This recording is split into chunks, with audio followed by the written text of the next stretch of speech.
Nous allons entamer, merci beaucoup, nous allons entamer le deuxième sujet. En face de ces grosses difficultés économiques, bancaires, juridiques et quelques autres, il y a un peu partout dans les pays d'Europe une force très importante qui vient des territoires.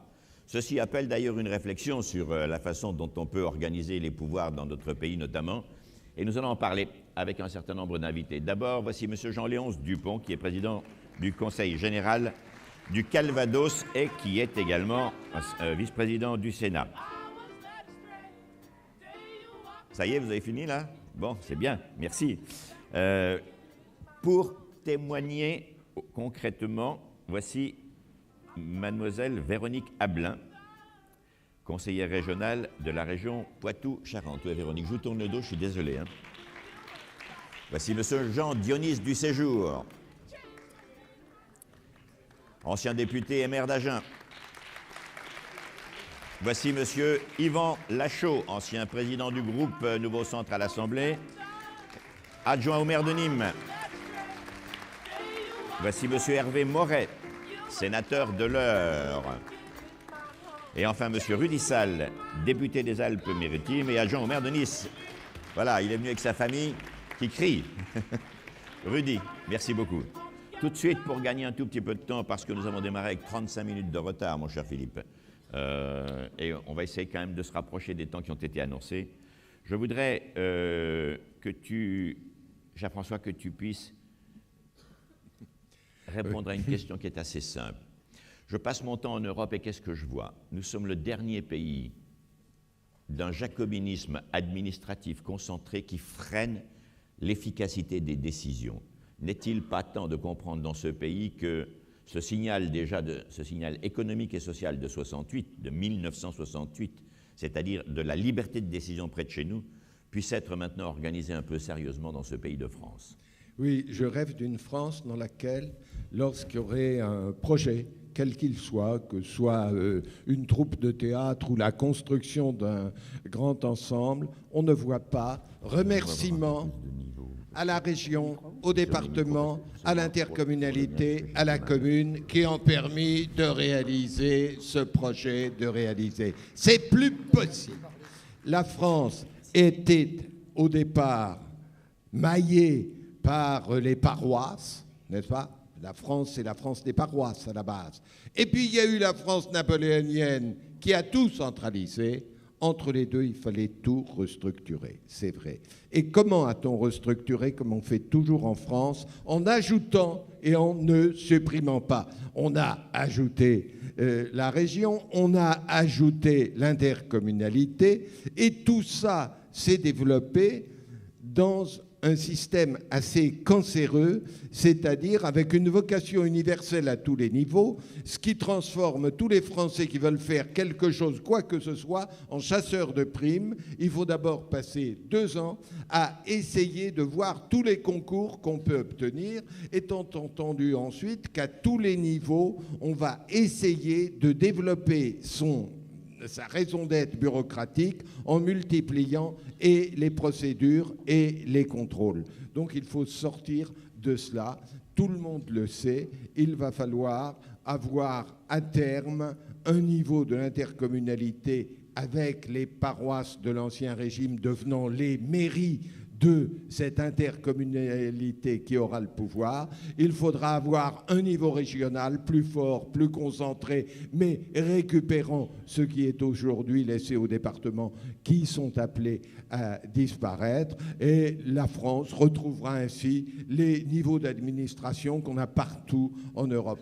Voilà ce qu'il faut faire, mais entre-temps, il faut le savoir, c'est l'administration territoriale qui a été probablement celle qui a le plus bureaucratisé la France, parce qu'elle a répondu à des besoins indiscutables de modernisation, mais en y apportant une très mauvaise réponse, qui était une réponse additive, là où il aurait fallu avoir une réponse de remplacement. Il faut supprimer l'ancien pour faire le neuf. On a fait du neuf avec de l'ancien, et aujourd'hui, la France tend à être un système stratifié, en étant hélas tout en bas, avec toutes les strates au-dessus et non pas tout en haut pour diriger les niveaux du bas. Eh bien, on va se livrer à on va se livrer à un petit constat. Quels sont aujourd'hui les niveaux de l'État? Alors, je sais que c'est sacrilège de dire ça, mais pour moi, une commune, c'est l'État. Pour moi, une agglomération, c'est l'État. Pour moi, le département, c'est l'État. Pour moi, la région, c'est l'État. Et enfin, l'État, évidemment, c'est l'État. Vous y ajoutez l'Europe. On compte ensemble commune, agglo, département, région, nation et Europe. 6 niveaux administratifs. Pour la dernière, 65% des lois auxquelles nous obéissons dans ce pays et partout en Europe viennent de Bruxelles, sont transposées dans le droit français. Voilà exactement la situation extraordinairement, je dirais, lente, parce que tout ça, ça coûte du temps et surtout onéreuse du point de vue administratif. Je vais vous donner une deuxième photographie. Tu as supprimé les pays, tu as supprimé les sous-préfectures, tu as supprimé toutes sortes de niveaux intermédiaires. C'est dire si je suis simplifié déjà. Là, c'est dire si je suis gentil, mais je me méfie toujours du poujadisme, donc j'arrondis un peu les choses. Je voudrais vous dire une autre chose qui m'a toujours beaucoup frappé. À la fin de l'année 1980, 8-0, il y avait dans ce pays entre 2,4 millions et 2,6 millions fonctionnaires et environ 200 000, 150 000, 200 000 vacataires, enfin des gens sous contrat. Hein. Il y avait pour ces gens-là 2 millions, allez, je vous fais un prix, 2,5 millions pour gérer 55 millions d'habitants. 30 ans plus tard, il y a 5,6 millions d'agents administratifs des 3 fonctions, nationales, territoriales et santé. Quelqu'un qui vient de la planète Mars doit penser que, puisqu'on a doublé le nombre des agents administratifs, c'est qu'au moins on a doublé la population, quand bien même on n'aurait pas eu l'idée de faire des économies. Ben non, on a pris en 30 ans 10 millions d'habitants, on n'est pas passé de 55 à 110 millions, on est passé de 55 à 65, ça ne choque personne, ça ne frappe personne, on est ruiné dans la dépense publique, il ne se passe finalement pas grand-chose. Où est le pouvoir de direction dans notre pays? La vraie question, elle est là, et ça concerne beaucoup de gouvernements successifs, objectivement, parce qu'on voit que ce bateau, sa ligne de flottaison descend. Jean-Léonce, comment vois-tu les choses? Alors, avec un certain nombre de points sur lesquels je suis d'accord avec François de Closets et un certain nombre de points où j'ai quelques différences. Point commun sur les interventions, évidemment, la redéfinition du rôle de l'État. Je crois que c'est une vraie question, et notamment de l'État territorial. Moi, quand je reçois un préfet en général, le premier message que je lui donne, je veux de vous que vous soyez facilitateur et non pas empêcheur. Et très honnêtement, pour ceux qui ont quelques responsabilités locales, ils savent à quoi je peux effectivement faire référence. Je suis naturellement d'accord avec l'analyse de la complexité. Et je suis également d'accord avec l'idée que sur les niveaux de collectivité territoriale, je rappelle quand même que sur les niveaux de collectivité territoriale, pour l'instant, nous avons la commune, nous avons le département et nous avons la région. L'établissement public de coopération intercommunale étant objectivement quelque chose de différent et n'ayant rien à voir avec la démarche de pays. Donc sur l'ensemble de ce niveau, la grande difficulté, me semble-t-il déjà, vient de l'acte 2 de la décentralisation, et notamment l'idée que la clause de compétence générale devait être effectivement réalisée par l'ensemble de ces niveaux de territoire. Et en particulier, je reste absolument convaincu que la clause de compétence générale ne doit pas aller au niveau régional, pour une raison simple, c'est que pour moi, la région doit se mettre sur les grands dossiers d'avenir, sur la gestion des grands équipements et des grands enjeux stratégiques. Alors une fois que j'ai dit ça, je voudrais dire également, pour comprendre, me semble-t-il, ce que nous sommes en train de vivre, qu'il y a 2 éléments qui viennent compléter donc cette description. D'une part, la généralisation de l'intercommunalité, notamment avec la dernière loi qui a été votée et le fait que l'ensemble de la France est aujourd'hui couvert d'intercommunalité. Ça semble quelque chose de presque naturel, mais c'est un changement fondamental dans la mesure où demain, les évolutions à venir concerneront l'ensemble du territoire national. Ça doit faire passer les entités administratives, les fameuses 36 000 communes, de 36 000 à combien? Dans mon département, j'ai 706 communes, j'ai 39 intercommunalités. Ah, c'est ça, oui. Donc, vous voyez le rapport. Donc, c'est le début de la concentration souhaitée, ça. Donc, c'est un début et, à mon avis, inexorable. Est-ce que ce sera accompagné d'une cure d'amaigrissement administratif? Alors, on va pouvoir y venir. Pardon. On va pouvoir y venir. Mais, deuxième élément, me semble-t-il, frappant dans les années que nous allons vivre, c'est ce qu'on appelle la métropolisation. Et sur la métropolisation, le texte de loi qui est passé en 2010, à mon avis, ne va pas dans la simplification d'interprétation. De mon point de vue, un pays comme la France, d'à peine 70 millions d'habitants devrait avoir de l'ordre de 4 à 5 maximum métropoles de niveau international. Une métropole de niveau international, c'est fondamentalement au moins 1 million d'habitants, c'est un aéroport international, ce sont des sièges de sociétés multinationales, mais nous sommes en France. Et quand nous sommes en France, quand nous disons 5, la 6e veut y être, puis la 7e, puis la 8e. Et donc, aujourd'hui, d'après le niveau qui a été fixé dans la loi, c'est-à-dire 500 000, nous avons potentiellement 18 à 20 métropoles en France, ce qui est absolument absurde. Et donc pour moi, évidemment, cette métropolisation, elle va avoir un effet sur la structuration des autres territoires. Et donc pour moi, l'architecture la plus souhaitable, me semble-t-il, serait un nombre de régions effectivement réduit. Et quand je dis réduit, je pense de 10 à 14 maximum. Et encore, est-ce que tu crois que sur 555 000 km² de territoire, il y a place pour 14 régions, c'est-à-dire plus qu'en Allemagne? Bien sûr. C'est pour ça que je dis 10 à 14, parce que je connais quand même le côté français. Ouais. Moi, j'en vois 7, 8, 9 pour faire joli. Et région... Pourquoi nous disons ça? Parce qu'il faut qu'elles aient la taille critique économique, évidemment, tout le monde comprend ça très bien. Mais bien sûr. Et donc, qui gère quoi? Qui gère les grands équipements, qui est associé à toutes les grandes problématiques de transport, qui est associé à l'enseignement supérieur, qui est associé à la recherche, qui est associé à toutes les grandes politiques, effectivement, de développement économique et de formation. Et qui fait partie, non pas de doublons, mais d'un triptyque. Et le triptyque, c'est région, État, Union européenne, c'est-à-dire les grands enjeux d'avenir, les grands investissements d'avenir. Et puis, en deçà, nous avons un deuxième triptyque qui gère la solidarité et la proximité et qui est constitué des départements, des intercommunalités et des communes. Pour les départements, je pense que dans le rôle de solidarité, j'y mets bien sûr l'ensemble des politiques de solidarité qui est le champ de compétences, mais j'y mets également la solidarité des territoires. C'est-à-dire que le bon niveau de péréquation dans la justice territoriale, me semble-t-il, est un niveau de proximité, donc un niveau départemental. Et donc je crois qu'il faudrait réduire le nombre de départements simplement de l'équivalent des 4 à 5 métropoles qui émergent. Quand nous avons une métropole, eh bien effectivement, nous n'avons pas besoin d'avoir une structure départementale et on pourrait transformer un peu le statut de Paris, qui est à la fois conseil général et commune, le pour généraliser, effectivement le généraliser sur ces métropoles. Et sur le dernier point, c'est-à-dire le niveau communal et intercommunal, c'est vrai, c'est la vraie singularité par rapport à ce que tu décrivais tout à l'heure, Jean-Marie, de ce qu'on peut retrouver dans les principaux pays européens. Parce que dans beaucoup de pays européens, si je regarde l'Allemagne, vous avez les communes, vous avez les Kreis et vous avez les Landes. Donc nous pouvons avoir les régions, nous pouvons avoir les départements, absolument, le Bund, les Länder et nous avons le canton, l'arrondissement. Particularité française qui est effectivement commune et interco. Et quand on regarde l'évolution des effectifs à laquelle tu faisais référence, on s'aperçoit qu'en réalité, sur les dizaines de milliers d'emplois supplémentaires chaque année depuis 10 ans sur les territoires, c'est à ce niveau-là que nous avons eu véritablement une inflation. Et donc, proposer objectivement une évolution draconienne me semble difficile. Je pense qu'il faut que nous nous donnions 2 mandats pour assurer ce que j'appelle la mutualisation accélérée du niveau communal et intercommunal. Mutualisation accélérée. Je donne juste une illustration. Moi, j'ai été maire d'une commune de 14 000 habitants dans une intercommunalité de 30 000 habitants.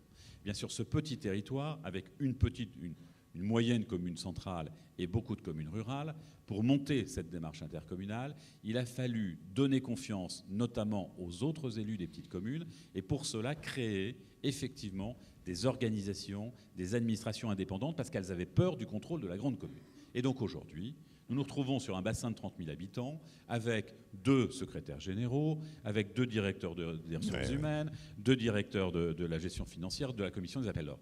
Nous devons vraiment en rentrer dans ce que j'appelle cette mutualisation accélérée et nous donner un maximum de 2 mandats pour le faire. Merci à toi, Jean-Laurent, vraiment. Voilà des sujets dont vous, responsables, élus de tout niveau... Jean-Marie, si tu permets, non, juste un mot pour répondre à François tout à l'heure sur le problème, donc vous l'avez bien compris, département-région. Je supplie les uns et les autres, parce que je l'entends partout, je supplie les uns et les autres de bien réfléchir aux synergies réelles qui existent entre ces territoires. Quand je prends l'exemple de mon département, je m'aperçois que si je prends le social, si je prends les collèges, si je prends les routes, si je prends les personnels, je vois que la superposition département-région, c'est même pas 10% de mon activité et de mon budget. Et donc, quand on fait de la restructuration industrielle des territoires, Si on l'a fait, on doit vraiment viser les économies réelles visées. Et donc, en réalité, je m'aperçois qu'il y a très très peu de synergie à ce niveau-là. Et je pense que c'est une erreur absolue, c'est une erreur extrêmement partagée que de penser que l'efficacité viendra effectivement de la fusion des départements et des régions qui, en plus, ni l'une ni l'autre n'a les moyens financiers, aujourd'hui les marges de manœuvre, de développer des politiques importantes. Ceci semble une plaidoirie en faveur de la prudence de la réorganisation administrative de notre pays. Si je n'ai pas bien compris, corrigez-moi. Merci à toi, Jean-Léonce. Jean Dionis, merci Jean. Comment vois-tu, toi, l'organisation de ce pays? J'étais en train d'essayer de dire quelque chose quand Jean-Léonce a ressurgi, avec raison d'ailleurs. Cette pédagogie de la modernisation du territoire n'intéresse pas grand monde parce que personne n'a la séquence entière. Et c'est une vraie difficulté à laquelle nous n'échapperons pas parce que nous n'aurons certainement pas durablement les moyens d'assurer tous ces niveaux dont il a été fait la description tout à l'heure. Et c'est pourquoi vous, à votre niveau d'élu, de responsable, c'est très important que vous entamiez cette pédagogie de modernisation des territoires. Jean. Oui, d'abord dire à Franck qu'on est très heureux d'être dans son département. Très heureux aussi qu'il soit dans la même formation maintenant, que nous soyons dans la même formation politique. Et puis dire à Patrick et à Hervé que, quand je vois le travail qu'il fait sur la dépense publique en France, pourquoi pas, posez-vous la question de pourquoi pas l'UDI, quoi. Il faut, dans ce temps de remise en question, en tout cas, les portes sont ouvertes. Non, deux messages. Moi, je vais témoigner en tant que maire et en tant que président d'Interco. D'abord, ce qu'a dit Jean-Léonce, c'est très important. Attention, il ne faut pas qu'on soit tout le temps dans le diagnostic. OK, il y a un millefeuille français, et d'ailleurs, donc François en a rappelé les causes. Les causes, c'est donc une France qui s'est construite sur la carte des communes, des paroisses catholiques, et sur lequel les communes de la Révolution se sont appliquées. On ne refera pas la France facilement. Et attention, la France, c'est 1% de la population qui est élue locale. C'est une force. Attention à ça. C'est une force. Pour la plupart, 600 000 d'entre nous sont élus locaux. 1% de la population, gratuitement pour la plupart d'entre nous. Et donc, ça veut dire que ces gens, gratuitement, pour une très grande majorité, une immense majorité. Attention à ça, à cette mobilisation, et à ne pas remplacer des élus locaux par des fonctionnaires, puisque vous voulez réduire les fonctionnaires. Attention à ça. Une fois qu'on a dit ça, et donc je salue, moi, les élus locaux, surtout ceux de la base. Une fois qu'on a dit ça, la réponse française, compte tenu de cette spécificité, c'est l'intercommunalité. Et donc, il faut travailler à cette relation intercommunalité commune. D'abord pour dire qu'il y a une accélération d'intercommunalité. Quelques exemples sur mon département. Il y en avait 25 en 2008, Interco, il y en a 15. Elles sont plus grandes. À Agen, on avait 7 communes donc dans l'intercommunalité en 2008, il y en a 29.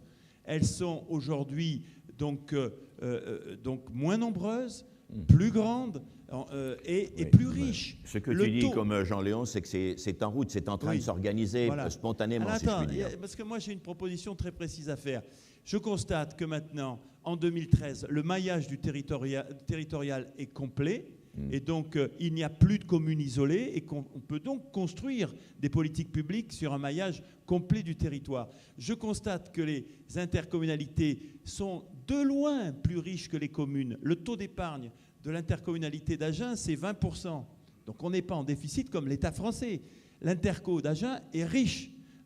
La ville d'Agen, elle se balade autour de 10% de taux d'épargne. Ne le crie pas trop, tu pourrais voir arriver... Non, ça veut dire une chose, que moi je suis entouré d'un département qui a des difficultés financières et des communes qui ont des difficultés, qui sont get-get. À partir de là, il faut revoir, et ça c'est un impératif politique, l'architecture contractuelle entre les départements, les intercommunalités et les communes. Les départements n'ont plus rien à faire à la gestion des lavoirs et des petites places et des placettes des communes, si ce n'est pour le saupoudrage sénatorial. Messieurs les sénateurs, vous vous ferez élire autrement. Et donc, il faut une architecture où l'interco... Non, mais c'est le syndicat de la jalousie, là, ou quoi? Non, pas du tout. Il faut des contrats de territoire, et Jean-Léonce le fait, entre les départements et les intercos, et il faut maintenant que les intercos gèrent la proximité avec les communes. Ça, je pense que c'est une vraie voie d'avenir. Deuxième chose sur laquelle je veux lancer un pavé dans la mare, et je le fais en tant que Girondin. Moi, je suis profondément Girondin idéologiquement. Question. À quoi servent les sous-préfets? À rien, et d'ailleurs, on va les supprimer. Le consensus est en train de se faire. J'espère, Franck, que tu ne défends pas la sous-préfecture de Montélimar. Donc, mais bien sûr que si. En tout cas, moi, j'essaye d'être discret sous la sous-préfecture de Nérac. En tout cas, bon, ces gens-là, il faut les transformer en chefs de projet. Il y a des choses à faire. Les sous-préfectures ne servent à rien. Question accessoire. Est-ce que les préfectures servent à quelque chose? Je maintiens qu'elles ne servent plus à rien. Et que c'est une spécificité française qu'il faut avoir le courage aujourd'hui de mettre sur la table. Est-ce que le préfet sert à quelque chose? Je pense qu'il ne sert à rien et qu'il faut au contraire renforcer les effectifs d'État sur deux compétences, le ministère de l'Intérieur et le ministère de la Justice, et avoir le courage de supprimer les préfectures. Jean, j'ai un message personnel. Je voudrais mettre J'ai un ces message deux idées personnel, sur la table. Jean. Non, mais comme je tiens à la sécurité de mon camarade, je demande aux renseignements généraux de fermer les oreilles, de fermer les yeux et de ne rien dire, c'est-à-dire de devenir des sages, et même des sages chinois. Parce que sinon... Bon, allez, vas-y. Vas-y, termine, Jean. Je reviens de voyage en Allemagne et aux USA. Moi, j'ai des collègues américains qui m'ont dit, mais attendez, moi je dis, j'ai un préfet qui est le représentant de l'État. Je l'ai dit à des collègues qui étaient dans l'État de Massachusetts, mais ils ont rigolé. Ils ont dit, nous, on a un gouverneur de l'État de Massachusetts, on a un maire de Boston. Parce qu'ils se gèrent eux-mêmes. Et on n'a vraiment pas besoin d'un préfet. Qu'est-ce que c'est cette histoire? Il me dit, il y a des compétences fédérales. Le FBI marche très bien chez nous au Massachusetts. Ils savent faire. Il y a des compétences judiciaires. Et d'ailleurs, on a des effectifs au point de vue justice qui sont beaucoup trop faibles. Ça, c'est vrai. Et par contre, on a une administration préfectorale qui aujourd'hui est un frein à l'énergie des territoires. Je voulais d'ailleurs en parler parce que j'ai écouté de très près ce qu'a dit François de Closet sur le foncier, qui est effectivement aujourd'hui une question. Le foncier devient rare, il devient cher. Camarade, je ne l'ai pas dit ici. Ah oui. Alors je voudrais le redire parce qu'on l'a dit en entretien préalable. Vous avez pas... J'ai simplement dit qu'à l'heure actuelle, il me semble déraisonnable de laisser le foncier au maire parce qu'on ne peut pas laisser dans le stylo du maire la possibilité de faire des enrichissements sans cause énormes aux gens de sa commune. Il faut décider une fois pour toutes et que les plus-values réalisées à la suite des équipements communaux doivent être en grande partie récupérés par la collectivité et que, d'autre part, la collectivité, l'État, c'est-à-dire une autorité désintéressée, doit avoir un droit de veto lorsqu'il s'agit du foncier. Voilà. En voilà deux qui sortiront par l'issue de secours. Hein. Alors, Tu termines, Jean, s'il te plaît? Oui, j'ai fini. Je t'en prie. À partir de cet exemple qui est vrai, hein, et Dieu sait si le foncier est une des sources de la corruption à la française. Je pèse mes mots. Hein, et donc, il y a une vraie question. Qu'est-ce qu'on fait? Est-ce qu'on met un service à la préfecture qui s'appelle contrôle de la légalité? Ou est-ce qu'on... Ça existe, et c'est comme ça. Ou est-ce qu'on renforce la justice française? Ou le ministère de l'Intérieur? Voilà une vraie question, et à mon avis, une vraie question qui peut libérer l'énergie des territoires, donc les intercos et le rôle des sous-préfectures et des préfectures en question. Jean-Dionys du Séjour, rentrant de voyage. Merci à toi. Hervé Moret, sénateur. Oui, merci beaucoup. Quelques mots sur ce qui a été dit déjà sur la question de l'empilement des strates administratives, parce que Jean-Marie en a compté 6, mais si on rajoute les pays, on en a au moins 7. Et je crois que pardon ? Les pôles métropolitains. C'est vrai que la loi adoptée par la précédente majorité, loin de simplifier, a aggravé les choses puisqu'on a créé les pôles métropolitains. Et je crois que s'il est difficile d'envisager de supprimer des strates, il faudrait au moins arriver à ce qu'il y ait une clarification des compétences entre ces différentes collectivités, parce qu'aujourd'hui, c'est tout à fait illisible pour les élus et pour les citoyens de savoir qui fait quoi. Et quand j'entendais tout à l'heure les participants à la table ronde précédente, les chefs d'entreprise, c'est aussi une difficulté pour eux de ne jamais savoir si le dossier, ils doivent le porter à la région, au département, à l'agglo, et finalement ils doivent l'apporter à ces 3 niveaux avec chaque fois des interlocuteurs qui se renvoient la balle et qui instruisent en même temps et de manière parfois différente les dossiers. Moi, je voulais juste, puisqu'on est sur une séquence territoire, dire que pour que les territoires soient attractifs, on a quand même besoin aujourd'hui d'un certain nombre de services et d'équipements. Faute de quoi, on a des territoires qui dépérissent et qui n'ont plus aucune attractivité, plus aucun dynamisme. Alors aujourd'hui, l'important pour un territoire, c'est plus, comme les élus l'ont souvent clamé, d'avoir un bureau de poste, mais c'est d'avoir bien sûr une couverture numérique du territoire, et c'est d'avoir aussi une couverture médicale. Parce qu'aujourd'hui, on a des territoires qui n'ont plus ni l'un ni l'autre, et qui, de ce fait-là, sont dans des situations extrêmement préoccupantes. Alors le gouvernement précédent, ou plutôt les socialistes, lorsqu'ils étaient dans l'opposition, avaient plein de bonnes idées, mais depuis qu'ils sont devenus majorité, depuis qu'ils sont au gouvernement, ils sont complètement paralysés par les lobbies. Je vois en matière médicale, Philippe Vigier a défendu la semaine dernière